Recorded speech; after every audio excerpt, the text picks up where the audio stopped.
अब बाकी बचे डिस्ट्रॉयर्स गोकू की ओर घूर रहे थे। वे समझ चुके थे कि गोकू सबसे पावरफुल बन चुका है। लिक्विड गुस्से में चिल्लाया, मैं तुम्हें खत्म कर दूंगा। तुमने ऐसी एनर्जी हासिल कर ली है जो केवल गॉड की होनी चाहिए। गोकू हंस पड़ा, अगर लड़ना है तो आ जाओ। इतना सुनते ही लिक्विड गोकू पर झपटा, लेकिन गोकू ने उसके पेट में इतनी तेज किक मारा कि वह सीधा एरिना के बाहर जा गिरा और बाहर हो गया। इसके बाद यूनिवर्स 12 का डिस्ट्रॉयर आगे आया। उसने गोकू पर हकाई एनर्जी का प्रयोग करने की कोशिश की, लेकिन गोकू की बियॉन्ड अल्ट्रा इंस्टिंक्ट एनर्जी उसके लिए बहुत ज्यादा थी। गोकू ने उसकी बाह पकड़ ली, उसे जोर से झटका दिया और फिर एरिना के बाहर फेंक दिया। अब केवल 5 डिस्ट्रॉयर बचे थे। उन्होंने समझ लिया कि अकेले अकेले गोकू को हराना नामुमकिन है, इसलिए सभी ने मिलकर एक साथ गोकू पर हमला करने का फैसला किया। 5 डिस्ट्रॉयर पूरी एनर्जी से गोकू की ओर दौड़े, लेकिन गोकू बिल्कुल शांत खड़ा रहा। अचानक उसकी ओरा और भी तेज चमकने लगी। अगले ही पल वह बिजली की रफ्तार से आगे बढ़ा। कोई भी उसकी चाल को देख तक नहीं पाया। कुछ ही सेकंड में गोकू ने एक एक करके सभी डिस्ट्रॉयर को एरिना से बाहर कर दिया। अब बैटलफील्ड में केवल एक ही वॉरियर बचा था, वह था गोकू। इस तरह यूनिवर्स 7 टूर्नामेंट ऑफ पावर का विनर बन गया। सभी लोग गोकू की नई एनर्जी को देखकर सरप्राइज थे। कोई भी उसकी एनर्जी का मुकाबला नहीं कर पा रहा था। तभी ग्रैंड प्रीस्ट गोकू के पास आए। उन्होंने मुस्कुराते हुए कहा, गोकू तुम हर बार मुझे हैरान कर देते हो, मुझे तुम पर बहुत प्राउड है। गोकू मुस्कुराया और बोला, थैंक यू ग्रैंड प्रीस्ट। इसके बाद दाइशिकन ने सुपर ड्रैगन बॉल गोकू को सौंप दी और कहा, अब तुम विनर हो, तुम जो चाहो उसकी इच्छा मांग सकते हो। गोकू कुछ पल सोचने लगा, फिर उसने कहा, मैं चाहता हूँ कि जिन भी यूनिवर्स को इस टूर्नामेंट में इरेज कर दिया गया है वे सभी वापस जीवित हो जाए। गोकू की इच्छा सुनकर सभी चौंक गए। जेनोसामा भी खुश हो गया।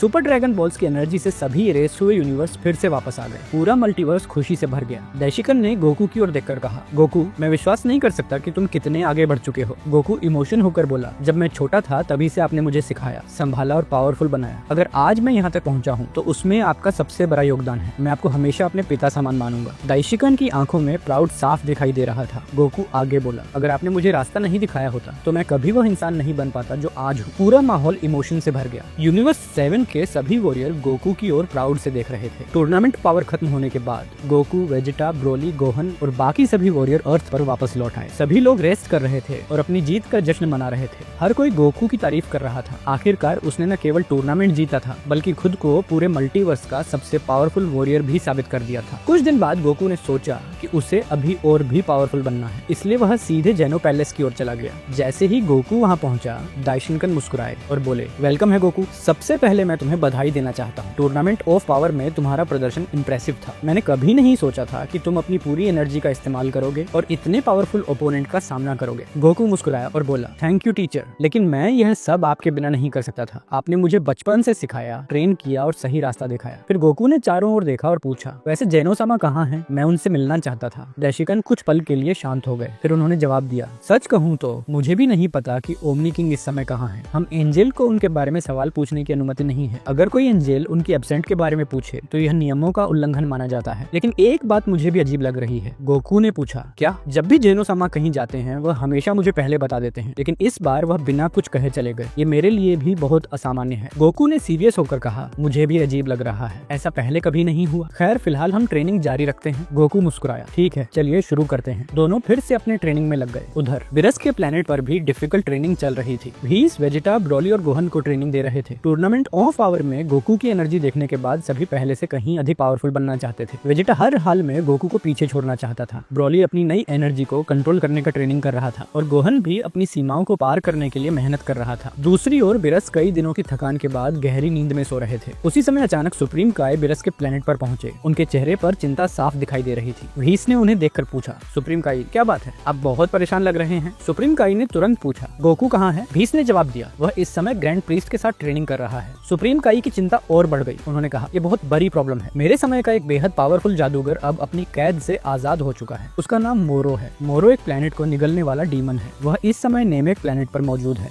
और वहाँ के लोगों तथा प्लेनेट की एनर्जी को अवशोषित कर रहा है। अगर उसे अभी नहीं रोका गया तो पूरा यूनिवर्स खतरे में पड़ सकता है। भीस का चेहरा सीरियस हो गया। ये सचमुच बहुत बुरी खबर है। सुप्रीम काय बोले, हमें तुरंत गोकू को इसकी जानकारी देनी होगी। भीस ने सिर हिलाया, मैं वेजिटा, गोहन और ब्रोली को तैयार करता हूँ। आप जाकर गोकू और ग्रैंड प्रीस्ट को यह खबर दीजिए। सुप्रीम काय ने तुरंत अपनी काय तकनीक का उपयोग किया और जेनो पैलेस की ओर रवाना हो गए। भीस ने वेजिटा, ब्रोली और गोहन को बुलाकर मोरो के बारे में सब कुछ बता दिया। ये सुनते ही तीनों वॉरियर के चेहरे सीरियस हो गए। इधर सुप्रीम काय जेनो पैलेस पहुंच गए जहां गोकू और दाइशिकन मौजूद थे। सुप्रीम काय ने गोकू को सारी बात बताई। गोकू ने मुस्कुराते हुए कहा, चिंता मत कीजिए सुप्रीम काय, मैं इस मोरो को जल्दी ही रोक दूंगा। दाइशिकन ने गोकू को चेतावनी दी, सावधान रहना गोकू, मोरो साधारण दुश्मन नहीं है। उसकी सबसे पावरफुल पावरफुल तकनीक एनर्जी को सोखना है। अगर उसने तुम्हारी एनर्जी चुरा ली तो वह और भी पावरफुल बन जाएगा। गोकू ने सिर हिलाया। समझ गया मास्टर, मैं ध्यान रखूंगा। इसके बाद गोकू ने काई काई का उपयोग किया और सीधे नेमेक प्लेनेट पहुंच गया। जब वह वहां पहुंचा तो उसने देखा कि वेजिटा, ब्रोली और गोहन पहले से ही वहां मौजूद थे। गोकू उनके पास पहुंचा और सभी एक साथ खड़े हो गए। लेकिन दूसरी ओर मोरो ने पहले ही नेमेक की बहुत सारी एनर्जी सोख ली थी। उसकी एनर्जी पहले से कहीं अधिक बढ़ चुकी थी। दूर खड़ा मोरो उनकी ओर देखकर हंसा। ओ, तो कुछ सयान मेरे पास आए हैं। दिलचस्प, बताओ तुम लोग मुझसे क्या चाहते हो? गोकू आगे बढ़ा और बोला, तुम ही मोरो हो जिसने इस प्लेनेट के लोगों की एनर्जी चुरा ली है। मोरो मुस्कुराया। हाँ, मैं ही ग्रेट मोरो हूँ। अब बताओ क्या काम है? वेजिटा गुस्से में बोला, हम तुम्हें रोकने आए हैं। अब तुम किसी और की एनर्जी नहीं चुरा पाओगे। मोरो जोर से हंसा। तुम लोग मुझे रोकोगे? मैं क्या मजाक है, मैं पहले से कहीं ज्यादा पावरफुल हूँ। मैंने ड्रैगन बॉल की एनर्जी भी हासिल कर ली है। तभी गोहन आगे आया। पिताजी आप पीछे रहिए, इस बैटल को हम संभाल लेंगे। मोरो ने कहा, तुम लोग सोचते हो कि मुझे हरा सकता है? मैं देखना चाहता हूँ कि ऐसा कैसे होगा। फिर मोरो बोला, वैसे तुम्हारा अर्थ भी अब सेफ नहीं है। ये सुनते ही गोकू तुरंत इंस्टेंट ट्रांसमिशन का उपयोग करके अर्थ पर पहुंचा। गोकू ने देखा कि मोरो के सोल्जर अर्थ पर हमला कर रहे थे, लेकिन वहाँ पहले से ही एंड्रॉइड 17, एंड्रॉइड 16 और गोटेन उनका सामना कर रहे थे। तीनों ने मिलकर मोरो के लगभग सभी सोल्जर को हरा दिया था। सिर्फ एक पावरफुल सोल्जर बचा था। उस सोल्जर ने अपनी पूरी एनर्जी बढ़ाई और गोकू पर हमला कर दिया, लेकिन गोकू ने उसका हमला आसानी से चकमा दे दिया। गोकू ने अपना हाथ आगे बढ़ाया और एक पावरफुल कामेहामेहा तैयार किया और कामेहामेहा की एनर्जी सीधे उस सोल्जर से टकराई। अगले ही पल वह सोल्जर पूरी तरह इरेज हो गया। अर्थ अब सेफ थी। गोकू तुरंत वापस नेमिक प्लेनेट पहुंच गया। जैसे ही गोकू वापस पहुंचा, उसने देखा कि गोहन बैटल शुरू कर चुका था। गोहन ने अपनी एनर्जी बढ़ाई और सुपर सैयन ब्लू में ट्रांसफॉर्म कर गया। वह तेजी से मोरो की ओर बढ़ा और लगातार उस पर पावरफुल पंच बरसाने लगा। कुछ समय तक गोहन मोरो का बराबरी से मुकाबला करता रहा, लेकिन मोरो बहुत चालाक था। उसने गोहन को पावरफुल वार से जमीन पर गिरा दिया और उसकी एनर्जी सोखने लगा। गोहन दर्द से चिल्लाने लगा क्योंकि उसकी एनर्जी तेजी से कम हो रही थी। ये देखकर वेजिटा का गुस्सा फूट पड़ा। अरे दुष्ट, गोहन से दूर हट। वेजिटा ने अपनी पूरी एनर्जी बढ़ाई और सुपर सैयन ब्लू इवोल्यूशन में ट्रांसफॉर्म कर लिया। उसने बिजली की रफ्तार से मोरो की तरफ दौड़ा। वेजिटा का पहला पंच सीधे मोरो के चेहरे पर लगा। उसके बाद वेजिटा ने लगातार हमले शुरू कर दिए। मोरो पीछे हटने पर मजबूर हो गया। कुछ ही पलों में वेजिटा ने मोरो को बुरी तरह दबा दिया। मोरो पहली बार मुश्किल में दिखाई दे रहा था, लेकिन तभी उसने एक चाल चली। उसने एक पावरफुल एनर्जी हमला वेजिटा की ओर फेंका। वेजिटा ने आसानी से उस हमले को पकड़कर इरेज कर दिया, लेकिन वह हमला सिर्फ ध्यान भटकाने के लिए था। अगले ही पल मोरो अपनी जादुई एनर्जी से वेजिटा के पीछे पहुंच गया। उसने वेजिटा को जोरदार वार किया और तुरंत उसकी एनर्जी सोखनी शुरू कर दी। वेजिटा की एनर्जी धीरे धीरे कम होने लगी। वह लड़ने की कोशिश करता रहा, लेकिन आखिरकार उसकी सारी एनर्जी खत्म होने लगी। कुछ ही देर में वेजिटा जमीन पर गिर पड़ा और बेहोश हो गया। अब बैटलफील्ड में सिर्फ गोकू और ब्रोली खड़े थे। ब्रोली ने अपने साथियों की हालत देखी और उसका गुस्सा 7वें आसमान पर पहुंच गया। मोरो, अब मैं तुम्हें नहीं छोड़ूंगा। वह अपनी पूरी एनर्जी के साथ लेजेंडरी सुपर सैयन ब्लू में ट्रांसफॉर्म कर गया। उसकी एनर्जी पूरे नेमिक प्लेनेट को हिला रही थी। ब्रोली सीधे मोरो की ओर दौड़ा और बिना रुके लगातार हमले करने लगा। मोरो ने जवाब देने की कोशिश की, लेकिन ब्रोली की एनर्जी के सामने वह टिक नहीं पा रहा था। हर बार के साथ ब्रोली मोरो को पीछे धकेल रहा था, लेकिन मोरो पहले ही गोहन और वेजिटा की एनर्जी सोख चुका था। उसकी एनर्जी पहले से कहीं अधिक बढ़ चुकी थी। अचानक मोरो ने अपनी जादुई एनर्जी का उपयोग किया। एक मिस्टीरियस एनर्जी ने ब्रोली को जकड़ लिया और उसका शरीर कुछ सेकंड के लिए पूरी तरह सुन्न हो गया। ब्रोली जमीन पर गिर पड़ा। मोरो मुस्कुराया। यही मौका है। वह तेजी से ब्रोली की ओर बढ़ा ताकि उसकी एनर्जी भी सोख सके, लेकिन तभी एक पावरफुल पंच सीधे मोरो के चेहरे पर पड़ा। मोरो कई मीटर दूर जा गिरा। उसके सामने गोकू मास्टर अल्ट्रा इंस्टिंक्ट में खड़ा था। गोकू ने शांत आवाज में कहा, अब तुम किसी की भी एनर्जी नहीं सोख पाओगे। तुम्हारा सामना मुझसे है। मोरो ने गुस्से से दांत भींच लिए। ओह, तो मैं तुम्हें भूल ही गया था। उसी समय ब्रोली भी वापस खड़ा हो गया और फिर से मोरो पर हमला करने द्वारा पड़ा, लेकिन मोरो ने अपनी चालाकी दिखाई। उसने एक आफ्टर इमेज बनाई और ब्रोली उसी पर हमला करता रहा। अगले ही पल असली मोरो उसके पीछे पहुंच गया और ब्रोली को पावरफुल वॉर किया और उसकी एनर्जी सोखने लगा। ब्रोली दर्द से कराह उठा। गोकू ये देखकर तुरंत उसकी मदद के लिए दौड़ा, लेकिन तभी मोरो ने अपनी जादुई एनर्जी से एक और नकल बनाया। वह गोकू के पीछे पहुंच गया और उसकी एनर्जी सोखने की कोशिश करने लगा। मोरो ने सोचा कि वह गोकू की एनर्जी भी आसानी से चुरा लेगा, लेकिन इस बार कुछ अजीब हुआ। जैसे ही उसने गोकू की मास्टर अल्ट्रा इंस्टिंक्ट एनर्जी को सोखने की कोशिश की, उसका शरीर कांपने लगा। वह दर्द महसूस करने लगा। उसके मुंह से खून निकलने लगा। मोरो हैरान था, ये कैसी एनर्जी है? मैं इसे पूरी तरह सोख क्यों नहीं पा रहा? उधर ब्रोली ने मौका देखकर खुद को छुड़ा लिया। वह उठ खड़ा हुआ और पूरी एनर्जी से एक पावरफुल इरेजर कैनन तैयार किया। ब्रोली ने हमला मोरो की ओर फेंक दिया, लेकिन मोरो आखिरी पल में रास्ते से हट गया। हमला खाली चला गया। अगले ही पल मोरो फिर से ब्रोली के सामने पहुंच गया। उसने जोरदार पंच मारा और फिर उसकी एनर्जी को सोखना शुरू कर दिया। ब्रोली की एनर्जी तेजी से कम होने लगी। कुछ ही पलों में मोरो ने ब्रोली की बहुत सारी एनर्जी अपने अंदर खींच ली। अब मोरो पहले से कहीं ज्यादा पावरफुल हो चुका था। उसने अपनी पूरी एनर्जी बाहर निकाली और एक ही वार में ब्रोली को जमीन पर गिरा दिया। ब्रोली बेहोश हो गया। अब बैटलफील्ड में सिर्फ एक वॉरियर बचा था, गोकू। मोरो ने अपने शरीर में नई एनर्जी को महसूस किया और बोला, ये एनर्जी खतरनाक लेवल तक पहुंच चुकी है। अनबिलीवेबल। मैंने कभी नहीं सोचा था कि मैं इतना पावरफुल पावरफुल बन जाऊंगा। इसके बाद वह पूरी एनर्जी के साथ गोकू पर टूट पड़ा। मोरो ने अपनी एक 100% एनर्जी का उपयोग किया और लगातार गोकू पर हमले करने लगा। पंच, किक और एनर्जी हमले, वह अपनी हर एनर्जी झोंक रहा था, लेकिन मास्टर अल्ट्रा इंस्टिंक्ट गोकू हर हमले को आसानी से चकमा दे रहा था। मोरो जितना तेज होता जा रहा था, गोकू उतनी ही शांति से उसके हमलों से बच रहा था। फिर भी गोकू चिंतित था। उसे महसूस हो रहा था कि मोरो लगातार पावरफुल होता जा रहा है, क्योंकि उसने सयान की एनर्जी सोख ली थी। अगर किसी तरह मोरो गोकू की एनर्जी भी सोख लेता तो पूरा यूनिवर्स खतरे में पड़ सकता था। इसलिए गोकू पूरी कोशिश कर रहा था कि मोरो उसे छू भी न सके। मोरो गुस्से से चिल्लाया, तुम बाकी सबसे अलग हो। मैंने अनगिनत वॉरियर का सामना किया है, लेकिन तुम्हारे जैसा कोई नहीं देखा। वह कुछ पल रुका और बोला, आखिर तुम हो कौन? गोकू मुस्कुराया और बोला, मेरा नाम गोकू है और अब तुम्हारा खेल खत्म होने वाला है। यह कहकर गोकू ने एक पावरफुल कामेहामेहा तैयार किया और मोरो की ओर छोड़ दिया। लेकिन मोरो चालाक था, उसने तेजी से हमला चकमा दिया और उसी पल गोकू के पास पहुंचकर उसकी एनर्जी फिर से अवशोषित करने की कोशिश की। जैसे ही मोरो ने गोकू को पकड़ा, उसने उसकी एनर्जी को खींचना शुरू कर दिया। चारों तरफ एनर्जी चमकने लगी, लेकिन इस बार कुछ अजीब हुआ। मोरो की सांसें भारी होने लगी, उसका शरीर कांपने लगा। वह जितनी ज्यादा गोकू की एनर्जी खींचने की कोशिश करता, उतना ही ज्यादा परेशान होता जा रहा था। असल में गोकू ने जानबूझकर खुद को पकड़ने दिया था। वह अपनी एक थ्योरी को परखना चाहता था। कुछ ही पलों बाद गोकू ने मोरो के चेहरे पर जोरदार किक मारा। मोरो पीछे जा गिरा और उसके मुंह से खून निकलने लगा। वह चीखते हुए बोला, ये क्या है? तुम्हारी एनर्जी इतनी अलग क्यों है? हर बार जब मैं इसे अवशोषित करने की कोशिश करता हूँ, मेरा शरीर इसे सहन नहीं कर पाता। गोकू ने सीरियस होकर कहा, मैं सही था। तुम अल्ट्रा इंस्टिंक्ट की एनर्जी को पूरी तरह संभाल नहीं सकते। फिर मोरो अपनी मुठ्ठियां भींच ली और पावरफुल एनर्जी हमला तैयार किया और गोकू की ओर फेंक दिया। लेकिन गोकू ने उसे एक हाथ से रोक लिया। अगले ही पल उसने उस हमले को हवा में गायब कर दिया। यह देखकर मोरो की आंखें फटी की फटी रह गईं। तभी गोकू ने जोर से चिल्लाया और बियॉन्ड मास्टर अल्ट्रा इंस्टिंक्ट में ट्रांसफॉर्म कर लिया। गोकू ने मोरो की ओर देखते हुए कहा, मोरो, यह है मेरी असली एनर्जी। अब कोशिश करके देखो कि क्या तुम इस एनर्जी को अवशोषित कर सकते हो। मोरो गुस्से में गोकू की ओर दौड़ा और पूरी एनर्जी से उसके चेहरे पर पंच मारा, लेकिन गोकू अपनी जगह से बिल्कुल नहीं हिला, मानो उस हमले का उस पर कोई असर ही नहीं हुआ। मोरो की आंखें आश्चर्य से फैल गईं। गोकू मुस्कुराया और बोला, बस इतनी ही एनर्जी है तुम्हारे पास, आओ मुझे अपनी पूरी एनर्जी दिखाओ। ये सुनकर मोरो का गुस्सा और बढ़ गया। वह लगातार गोकू पर हमले करने लगा। पंच,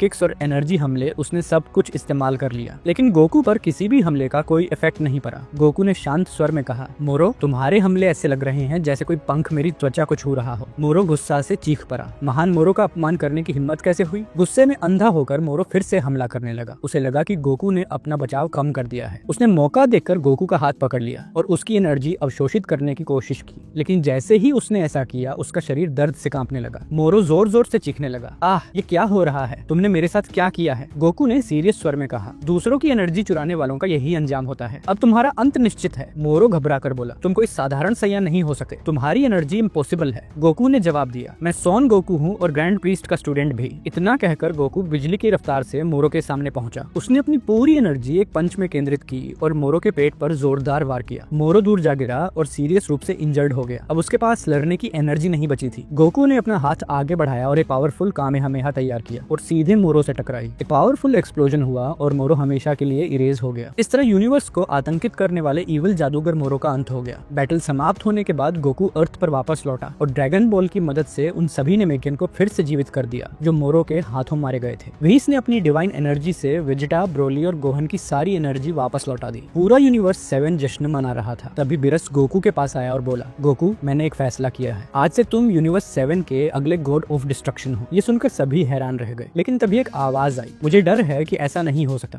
सबने पीछे मुड़कर देखा। वहाँ दाइशिकन खड़े थे। बिरस ने पूछा, क्यों नहीं हो सकता? दाइशिकन मुस्कुराया और बोला, क्योंकि गोकू को पहले ही मल्टीवर्स का अगला ग्रैंड प्रीस्ट चुना जा चुका है। क्या? बिरस की आंखें फटी की फटी रह गई। गोकू भी हैरान हो गया। दाइशिकन ने सिर हिलाते हुए कहा, हाँ गोकू, फ्यूचर में तुम ग्रैंड प्रीस्ट की जिम्मेदारी संभालोगे। बिरस ने गहरी सांस ली। तो फिर मुझे किसी और को अपना उत्तराधिकारी बनाना होगा। गोकू हंसते हुए बोला, वेजिटा और ब्रोली भी तो बहुत पावरफुल हैं। वेजिटा तुरंत बोला, एक दिन मैं तुम सबसे आगे निकल जाऊंगा काकरोट। बिरस मुस्कुराया, सपने देखते रहो वेजिटा। तभी दाइशिकन सीरियस हो गया। गोकू, हमारे साथ चलो, हमें एक जरूरी बात करनी है। गोकू और दाइशिकन तुरंत जेनो पैलेस पहुंच गए। जेनो पैलेस पहुंचकर गोकू ने चारों ओर देखा। फिर उसने पूछा, जेनो-sama कहाँ है? दाइशिकन का चेहरा सीरियस हो गया। आज की स्टोरी यहीं तक थी, लेकिन आगे जो आने वाला है वो और भी ज्यादा दिलचस्प होगा, इसलिए सब्सक्राइब करें और अगली एपिसोड का इंतजार करें।